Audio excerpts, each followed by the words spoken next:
Hello guys. मेरा नाम दीप्ति है और इस वीडियो में मैं आपको बताऊंगी कि बिना इंश्योरेंस के मैं कैसे रही 5 साल अमेरिका में विद बच्चों के साथ और क्या इंश्योरेंस ज़रूरी है। क्या आप बिना इंश्योरेंस के रह सकते हो। वीडियो एंड तक देखना इन सब इंफॉर्मेशन के लिए। और उसके पहले आप सब्सक्राइब कर दीजिए for more videos like this and to encourage me. So चलिए चालू करते हैं।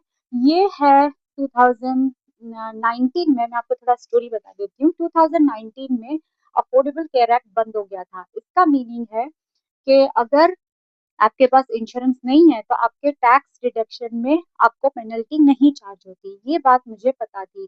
तो ये कोविड का टाइम था 2020 और उस टाइम पे मेरा पेट खराब हो गया था। तो फिर मैं एक गैस्ट्रोएंटरोलॉजिस्ट के पास गई थी और मैं डायरेक्टली गई थी। मैंने बहुत इन्फ्लुएंसर्स को सुना है कि आप नहीं जा सकते, लेकिन ऐसा नहीं है, आप डायरेक्ट अपॉइंटमेंट लेके जा सकते हैं।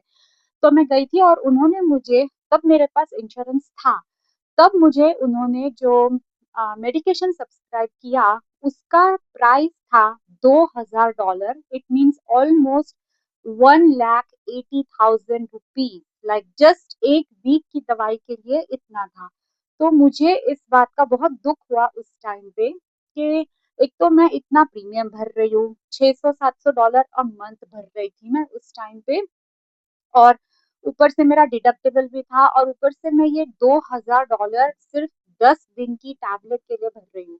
तो मुझे थोड़ा गुस्सा आया और मैंने नर्स को कॉल किया।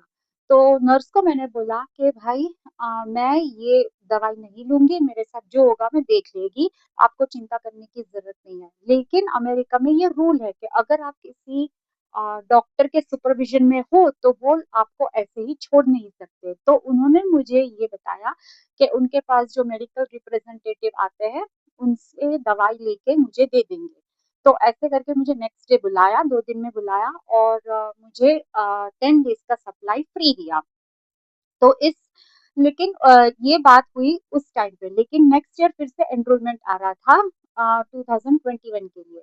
तो मैंने डिसाइड किया इस बार मैं इंश्योरेंस नहीं लेके देखती हूँ, एक बार ट्राई करती हूँ। मुझे बहुत लोगों ने डराया कि भाई कुछ हो गया तो, और तेरा बच्चा भी है, कुछ सेफ्टी के लिए ले लेना चाहिए। लेकिन मुझे लगा एक साल ट्राई तो कर ही सकते हैं और मैं हेल्थ वाइज अच्छे कंडीशन में थी और मेरा बच्चा उस टाइम पे मे बी 5 या 6 ईयर्स का होगा। तो मैं गई बिना इंश्योरेंस के। लेकिन इस टाइम पे मैंने उसके सब कोविड वैक्सीन, उसका, मेरे बच्चे का मैं सब वैक्सीनेशन और उसके अपॉइंटमेंट्स में करती थी। मैं आपको बताती हूँ मैं कैसे करती थी।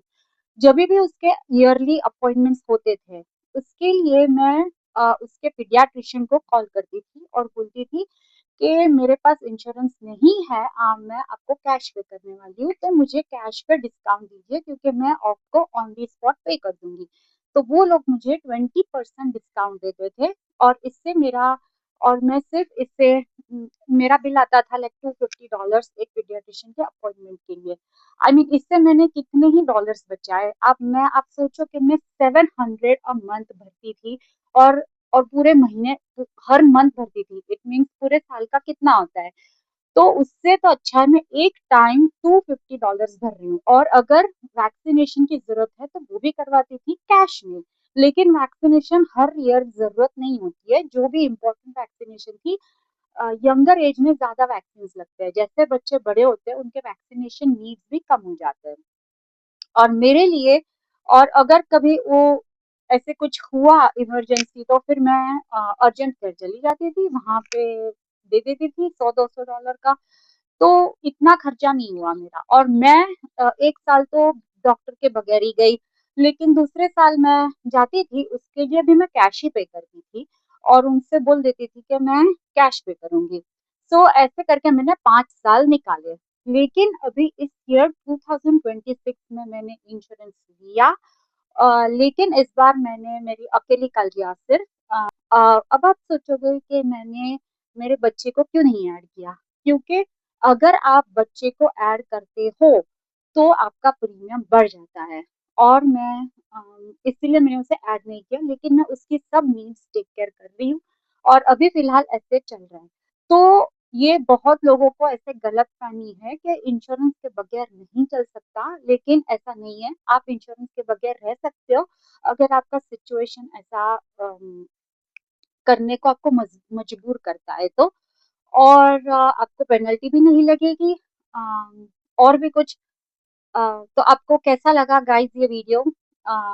तो यही कहना था मुझे आप आपसे ये स्टोरी शेयर करनी थी।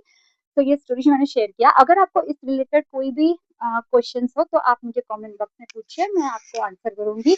और स्टूडेंट अगर आप स्टूडेंट हो या कुछ भी हो तो थोड़े टाइम रहना हो तो रह ही सकते हो अगर आप हेल्दी हो तो। तो आपको ये वीडियो कैसा लगा मुझे कमेंट में बताना। Thanks for watching guys, please subscribe. Thank you. मिलते हैं नेक्स्ट वीडियो में।